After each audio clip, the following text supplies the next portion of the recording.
steps forward, and I know it does me.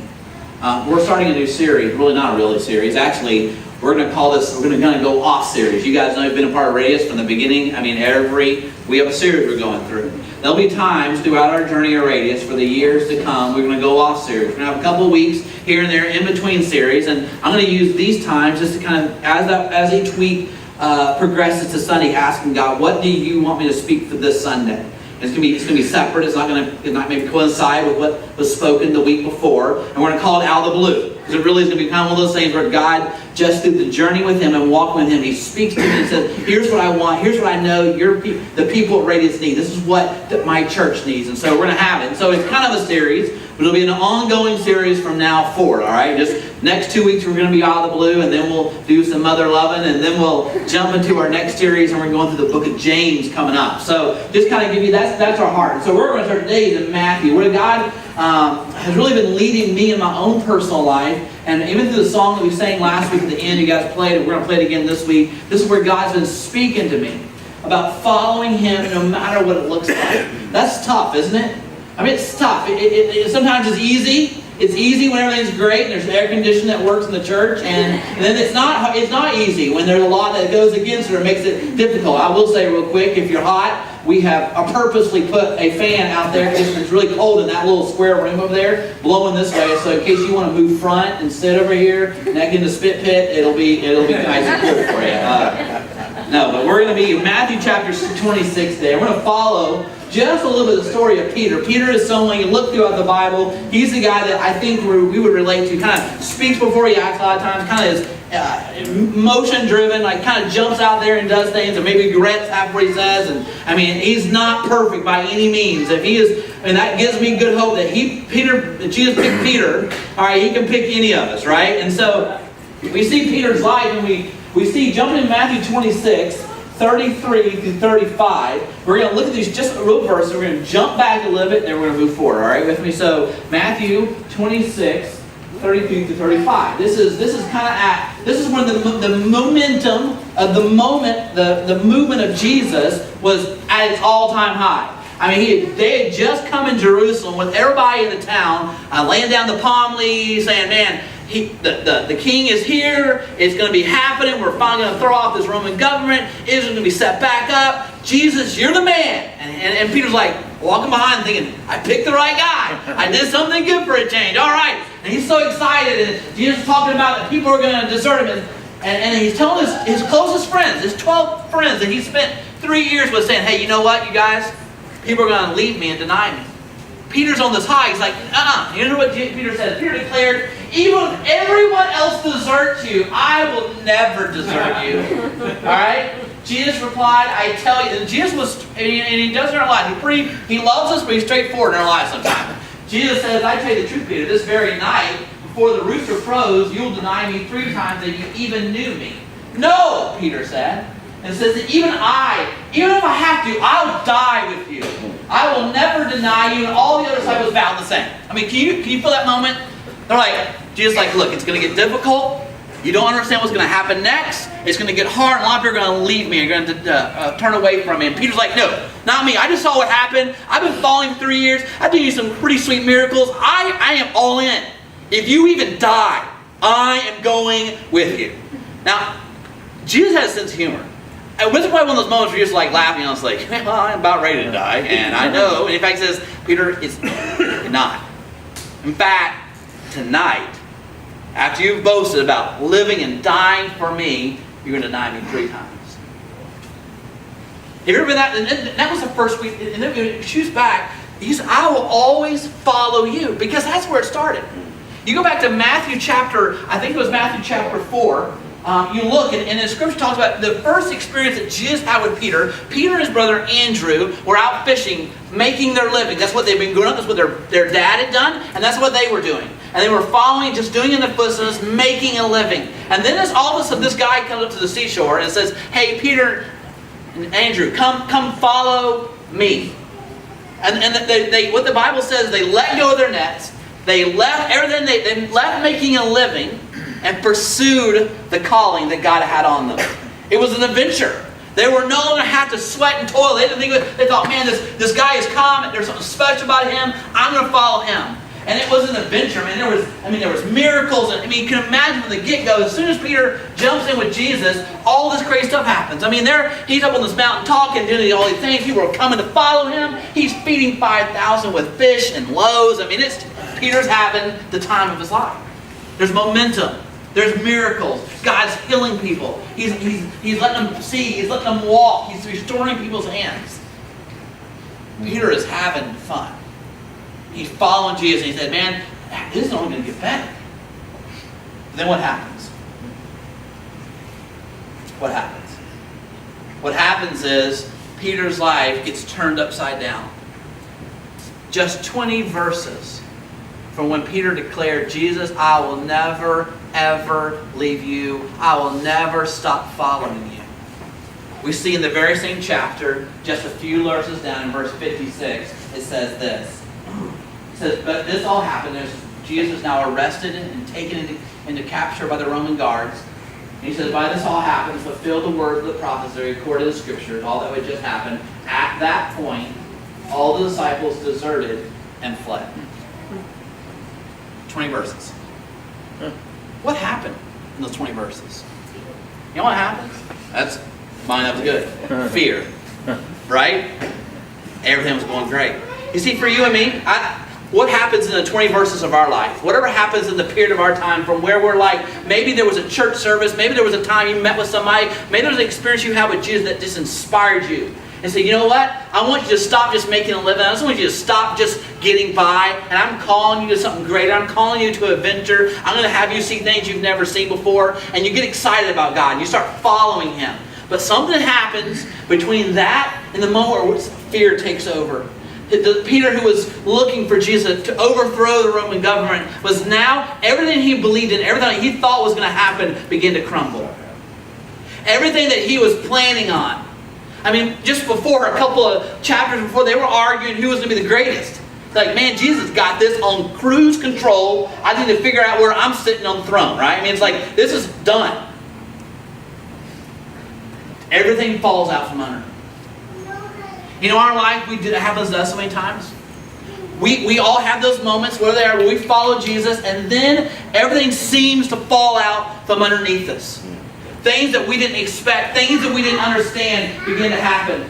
Maybe it was something that you say, God, I will follow you. Maybe we're like Peter, say, God, I'll follow you no matter what. No matter what happens, God, I'll never turn my back on you until the one thing that does matter happens to you. Y'all know what I'm talking about? You say, God, no matter what, I'm going to follow you.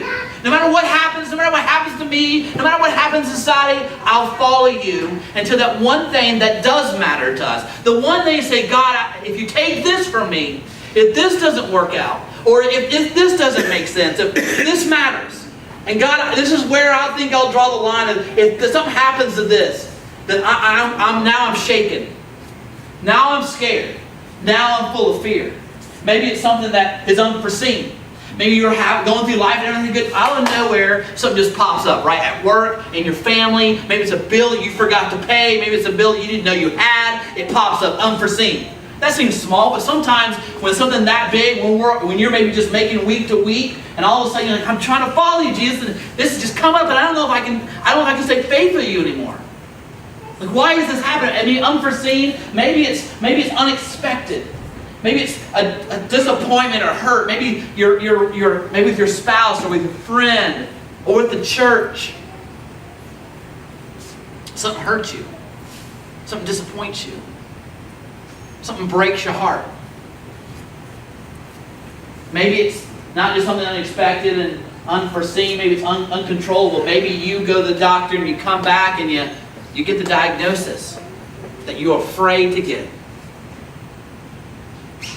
You get that disease that really you've seen your family, your friend go through, and the suffering that in the heart it's going to take, and it shakes your faith.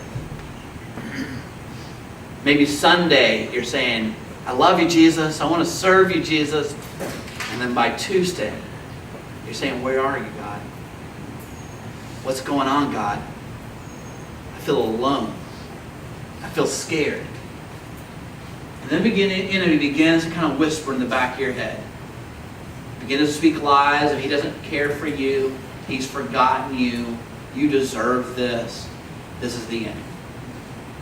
And all that excitement and that fervor to follow Jesus begins to fall out like sand out of a cracked vase.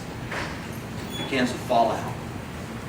Maybe it's unforeseen, maybe it's unexpected, maybe it's uncontrollable, maybe it's uncertain, maybe it's unfulfilled.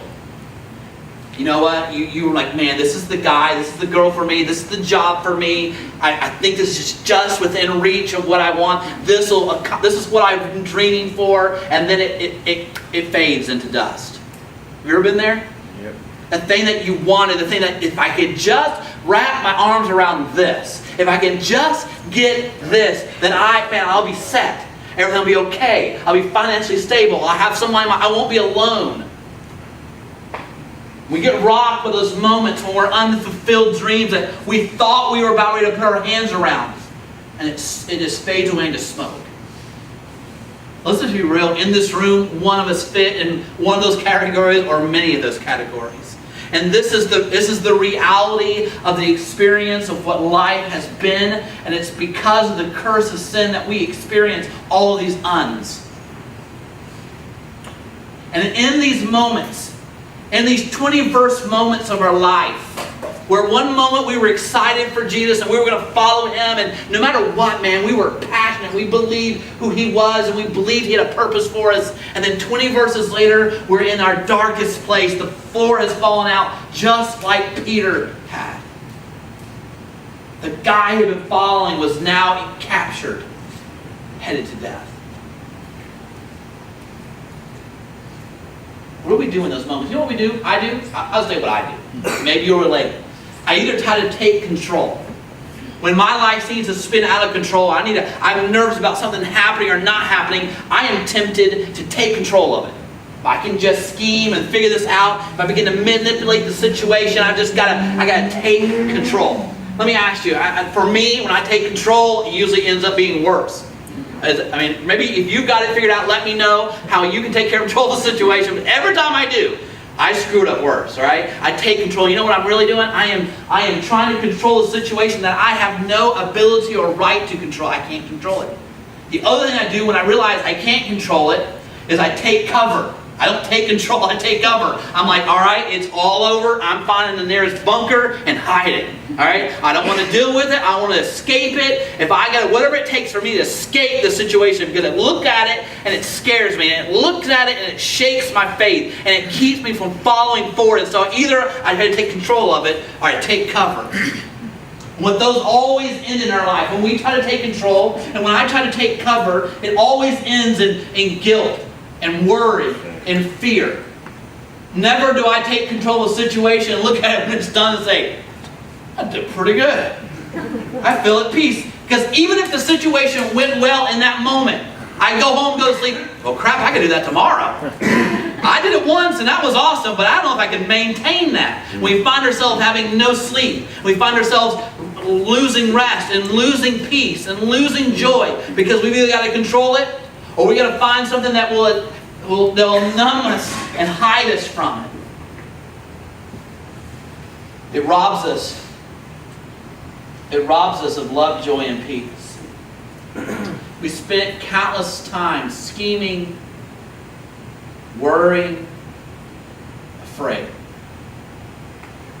Because somewhere along the line, we got our eyes off Jesus and put our eyes on ourselves. We forget what Jesus called of us. He didn't call us to lead. He called us to follow.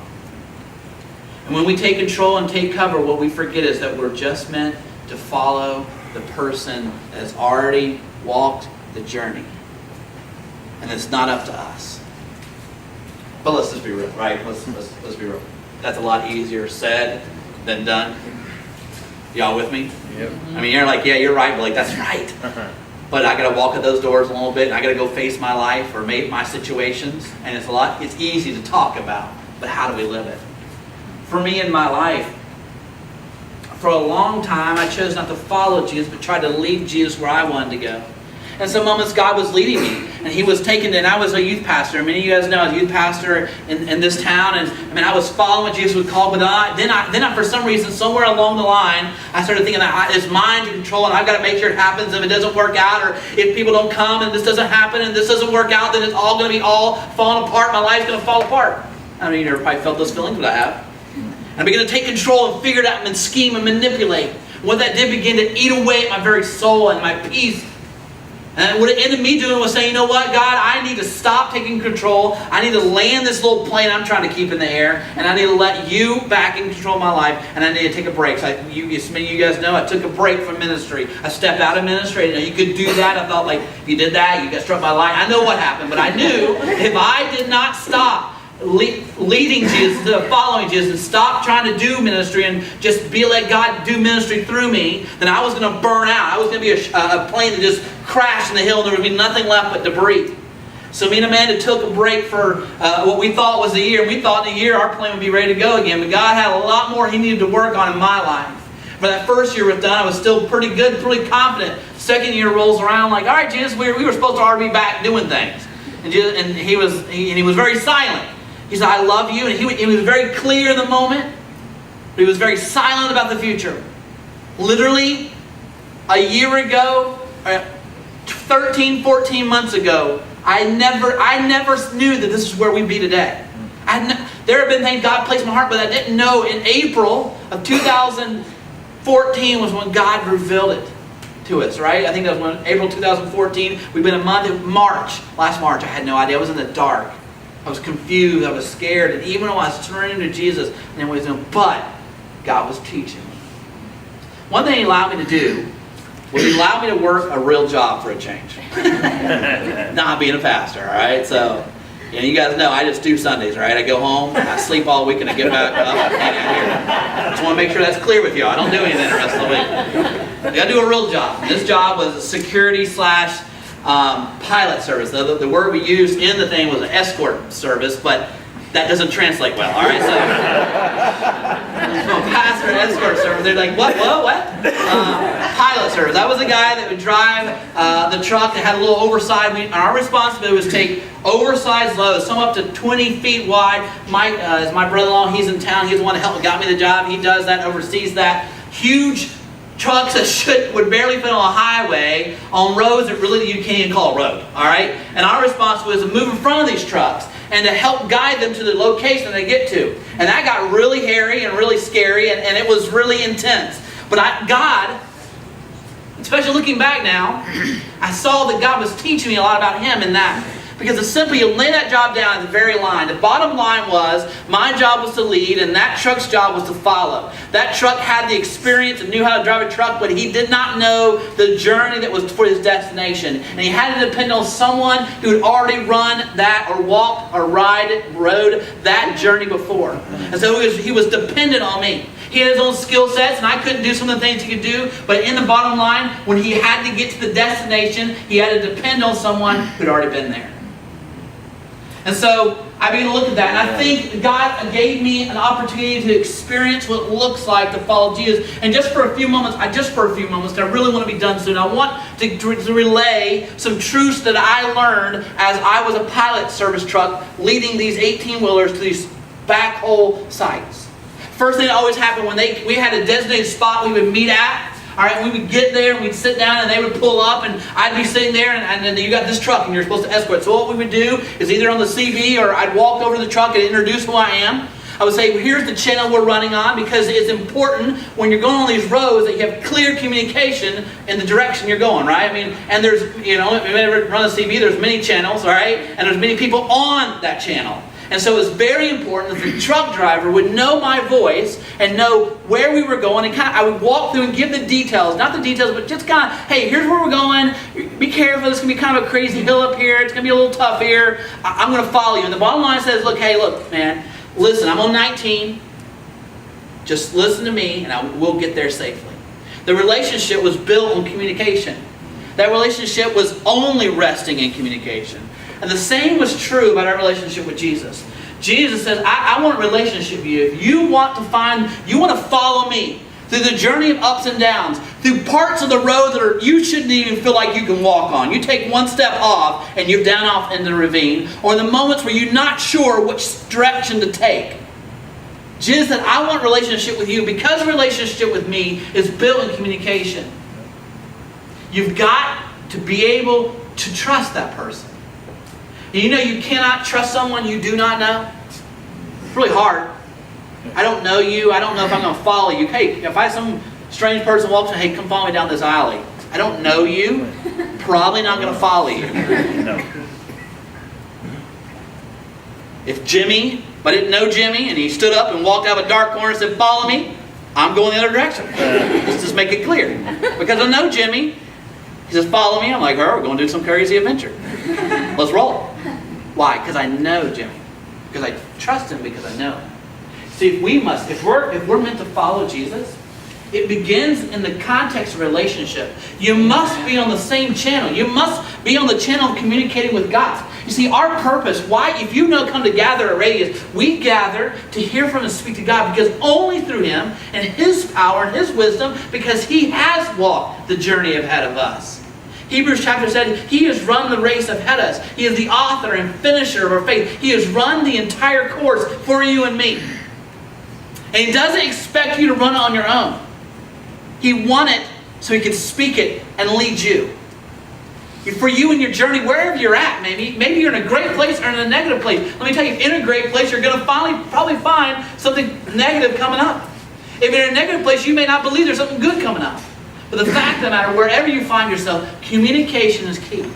You must be talking to Him. There must be a time when you open God's Word and read it for yourself.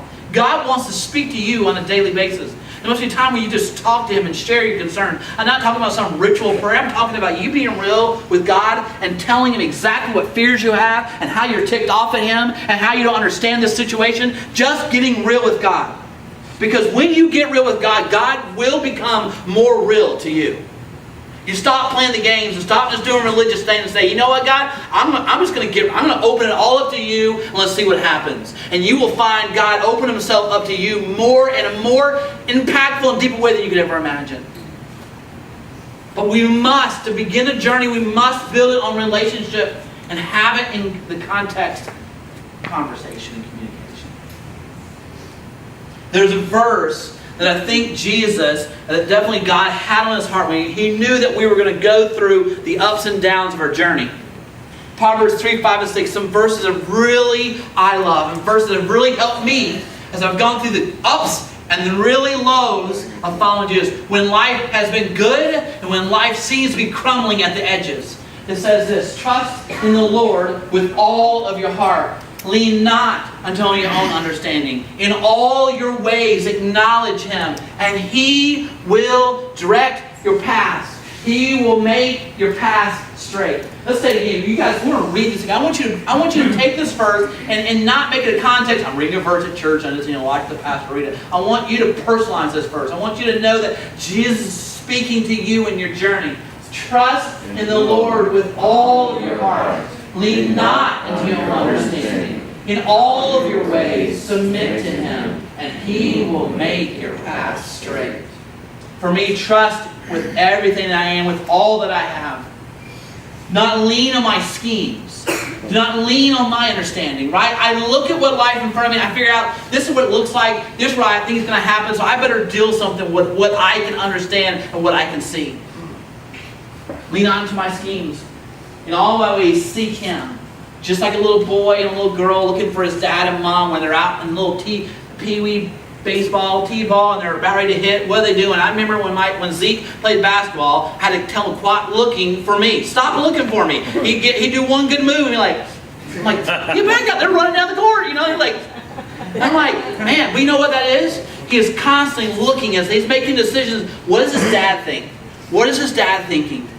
Lean not to understanding. And always acknowledge Him as you're moving through your journey. And you're going to have to make decisions. You're going to have to figure out when life gets tough. What He's asking you to do? Just look for Him. What do you think, God?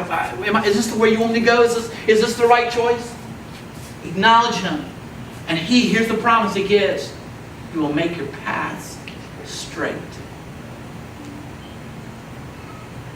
He will prepare the path for you.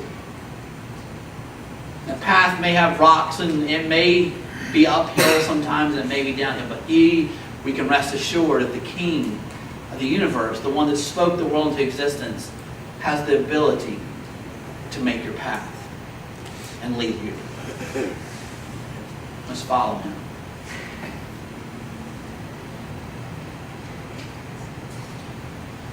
I'll conclude because I want to jump forward, but here's the last truth in that. There was times when we were going along the journey, which, by the way, I did not tell that trucker when we first got there, okay, we're going to take a left here, right here, left here, left here, right here, cross this bridge, and make sure you make the U, Y here, and I'll see you there. We never told them the whole journey.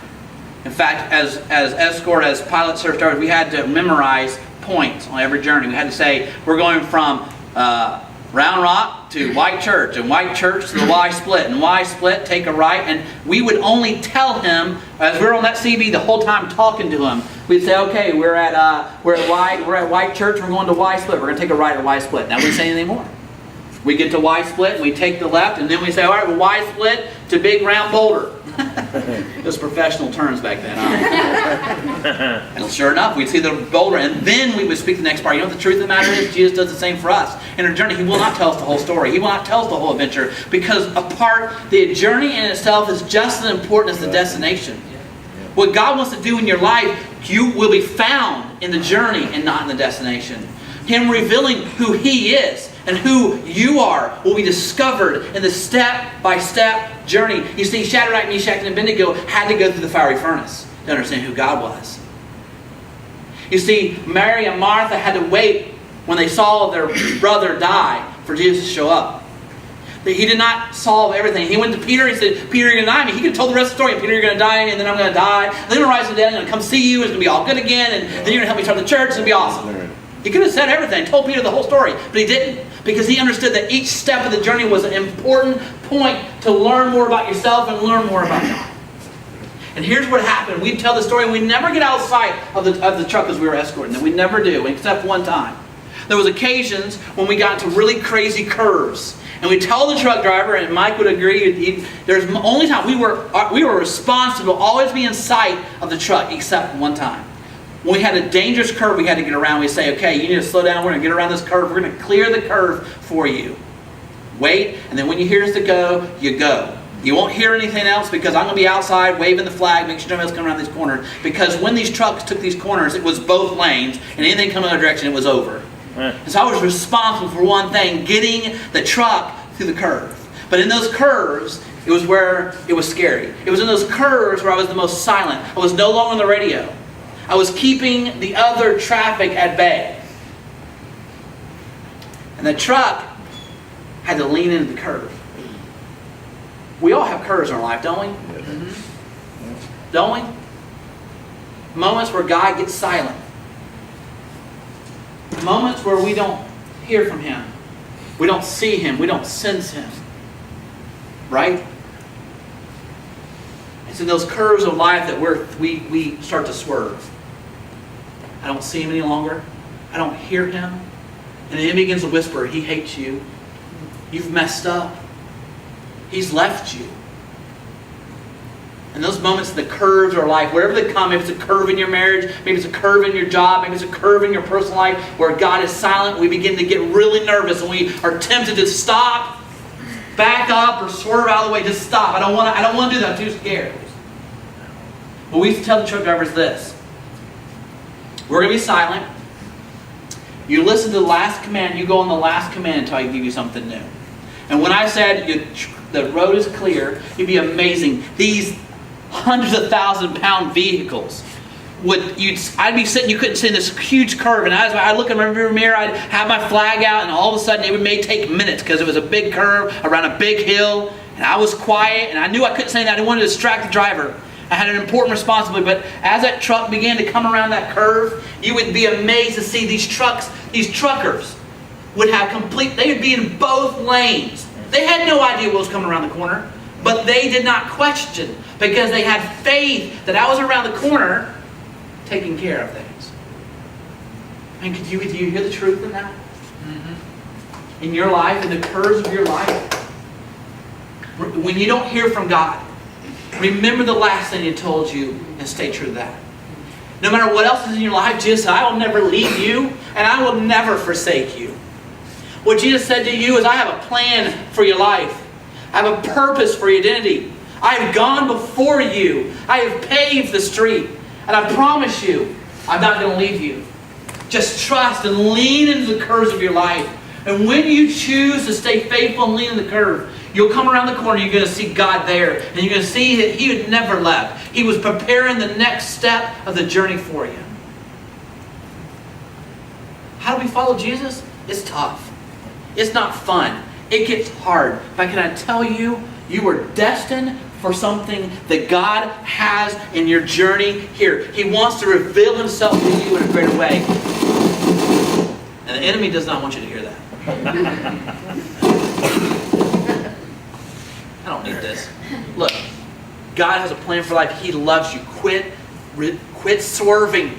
Quit getting distracted. Quit stopping and saying, I don't hear from God. God must not love me. God is in your life, moving even when you can't sense Him and hear Him. And the truth of God says, I love you. I love you. I know your life has a lot of curves. I know you've been hurt by people. I know people have abandoned you. I know there's been situations that have been unfair. But I am still with you. I'm still going to take you on a journey. Follow me. And there'll be moments when we're excited. Yes, I'm going to follow Jesus. And there'll be moments where we're like, I am freaked out, but I'm going to follow Jesus.